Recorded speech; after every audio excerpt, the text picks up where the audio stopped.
Building a DIY outdoor kitchen? Not sure what kind of siding you're gonna put on the front of your island? You have choices like stucco, stone veneer, and this composite decking siding. Learn how from A to Z how we installed this decking board siding. It's absolutely the easiest DIY friendly choice that a homeowner can choose to finish their outdoor kitchen. Let's get started.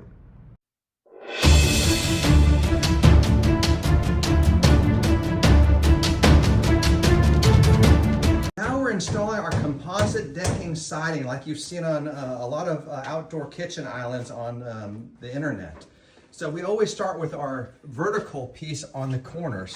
What you would do is you would take your vertical, this piece, and a vertical around the corner, and you use L brackets on the inside, and you slip that into place, and we're putting screws in from the inside through the cement board into this decking board without going through. So that's, and we use sharp point screws. Don't use self-drilling because it won't hold your decking board properly. We're also using construction adhesive as well to really get this stuff on there securely. So you have your vertical on the ends, and then the rest of them go horizontally. And that's how you get that nice finish you see on those beautiful ones with composite decking. So we got it clamped in place. Our first board, we work from the bottom up. We make sure that it's nice and flush so we don't interfere with our refrigerator sliding in here. And we'll go ahead and we'll draw our lines, and then we'll take it out and cut this to fit around any cutouts. And we bring it back and screw it in through the cement board. It's really, this is a fast and easy way to finish a barbecue island with composite decking. It's very, very easy, great for homeowners. Okay, you can see our progress here. We cut out little square pieces here to go up the side of the fridge in between this other cutout. Then you can see we cut some long ones to fit in between these two cutouts.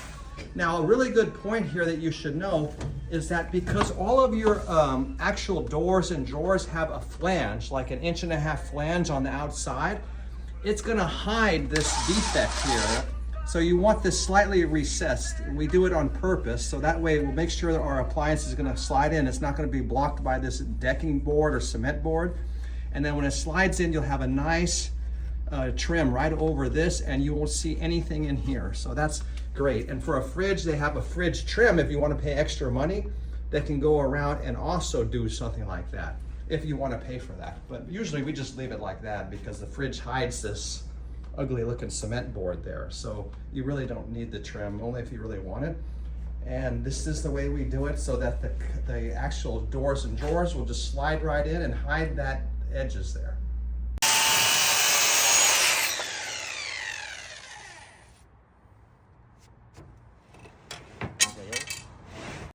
Okay, we're continuing to work our way around this, up this island on the sides here. Everything's going very nice, it's no problem.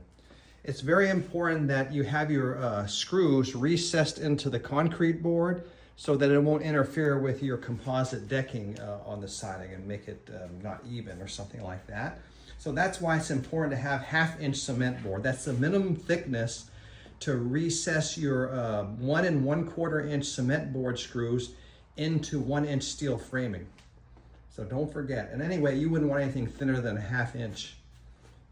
So it makes it stronger. It adds a lot of weight to your island. It makes it a much stronger unit.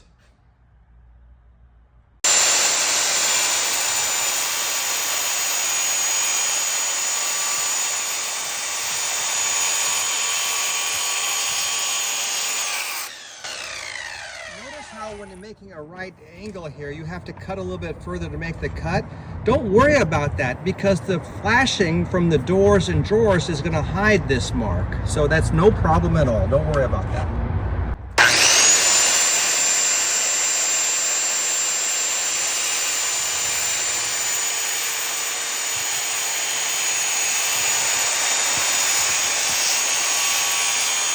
Okay, in only 6 hours, we finished the entire composite decking siding on the side of this island.